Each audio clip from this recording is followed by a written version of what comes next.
இங்கே நான் திருச்சி காந்தி மார்க்கெட்டில் பூ வாங்குறதுக்காக விநாயகர் சதுர்த்தி பூஜைக்காக பூ வாங்க வந்திருக்கேன். இங்கே வந்து மார்க்கெட்டில் வந்து பயங்கர கூட்டம், மக்களுடைய நெரிசல் நல்லா ஜெகஜோதியாக இருக்குது. விநாயகர் சதுர்த்தி வந்த மாதிரியே இருக்குது. பட் பூ விலை பார்த்தீங்கன்னாக்கா மல்லிகைப்பூ 1000 ரூபாய் விற்கிது, 100 ரூபாய் விற்கிது. இதே ஜாதி பூவும் 1000 ரூபாய் விற்கிது. கனகாமரம் அதே விலை தான் விற்கிது. நல்ல பூ விலை அதிகமாக இருந்தாலும் ஆனால் ஜனங்களுடைய நடமாட்டம் குறையில, எல்லாரும் நல்லா ஜேன்னு இருக்கு. விநாயகர் சதுர்த்தி சிறப்பாக கொண்டாட போறாங்கன்னு நினைக்கிறேன். காய்கறி பழங்கள் எல்லாமே அதிக விலை தான் விற்கிது. ஆனால் மக்கள் கையில நல்லா காசு நல்லா புழங்குதுன்னு மட்டும் தெரியுது. ஏன்னா எல்லாருமே வீட்டில் இல்லை, எல்லாரும் மார்க்கெட்டில் தான் இருக்காங்க. அதனால விநாயகர் சதுர்த்தி வந்துருச்சு. எல்லாருக்கும் வாழ்த்துக்கள். நல்ல பூ விலை அதிகமாக இருந்தாலும் ஜனங்க வாங்கி எல்லாருமே இன்னைக்கு நாங்களும் கொண்டாடுறதுக்காக வந்திருக்கோம். முதல் நாளே வாங்கி எல்லாத்தையும் பூஜைக்கு ரெடி பண்ணிக்கிறது வழக்கம். இன்னைக்கு இந்த பூக்கடையில் வந்து இன்னைக்கு நானும் பூ வாங்கியிருக்கேன். பூ விலையெல்லாம் அதிகமாக இருந்தாலும் சாமிக்கு தேவையான அத்தனை பூஜை பொருள்களும் வாங்கிட்டோம்.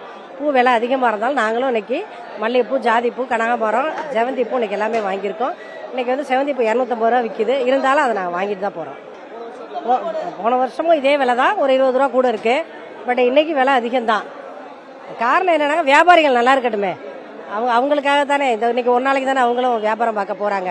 மற்ற எல்லா நாளும் அவங்களுக்கும் வியாபாரம் இல்லாமல் தானே கஷ்டப்பட போறாங்க. அதனால மக்கள் வந்து சாமிக்கு செலவு பண்ணுறதுக்கு தயாரா இருக்காங்க. அதனால செலவு பண்ணி வாங்கிட்டு போய் பூஜையை நல்லா சிறப்பாக கொண்டாடுறாங்க.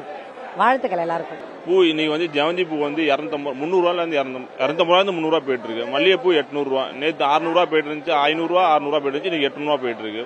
முல்லைப்பூ நேற்று 500 ரூபா போயிட்டு இருந்துச்சு. இன்னைக்கு 800 ரூபா முல்லைப்பூ போயிட்டு இருக்கு. சம்பங்கி நேற்று 250 ரூபா போயிட்டு இருந்துச்சு. 400 ரூபா போயிட்டு இருக்கு.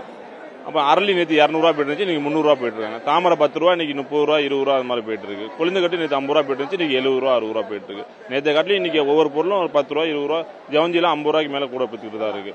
நேற்று காட்டிலும் இன்னைக்கு மக்கள் வந்து ஆர்வமா வந்து வாங்கிட்டு இருக்காங்க. 11 மணி டு 12 மணி ஒரு மணி நேரம் வியாபாரம் நல்லா. சார், நான் வந்து இப்போ பார்த்தீங்கன்னா ஒரு 40 வருஷமா நான் வந்து காந்தி மார்க்கெட்டில் பூ வியாபாரம் பண்ணிக்கிட்டு இருக்கேன்.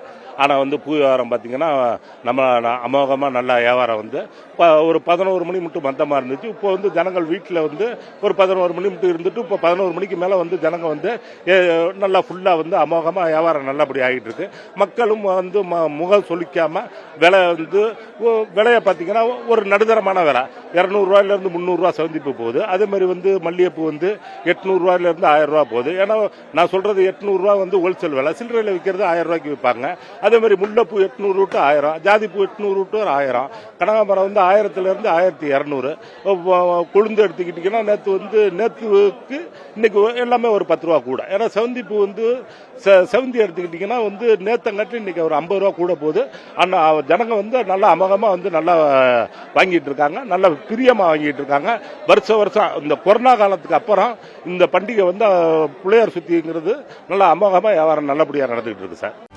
செய்திகளை உடனுக்குடனும் துல்லியமாகவும் தெரிந்து கொள்ள சப்ஸ்கிரைப் பண்ணுங்க.